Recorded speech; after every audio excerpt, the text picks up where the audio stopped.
two exam topics cover location services, and we will start with a familiar service, Global Positioning System, or GPS. GPS uses latitude and longitude coordinates to find and mark locations, both for individuals and for landmarks. Many mapping apps such as Apple Maps and Google Maps use GPS to get a person from one destination to another. For GPS to work on any app on a mobile device, it must be enabled. Let's make sure, on this iPhone, we have GPS enabled. The feature is called Location Services, and from the Settings area, I will scroll down to Privacy, and then select it to make sure that Location Services is turned on. Upon selecting Location Services, I can turn it off if I want to.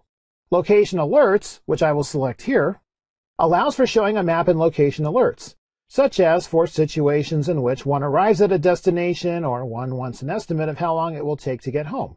GPS is now readily available on almost any smartphone or tablet, whereas in years past, one had to buy a specific GPS device to get the same navigation smartphones and tablets provide now.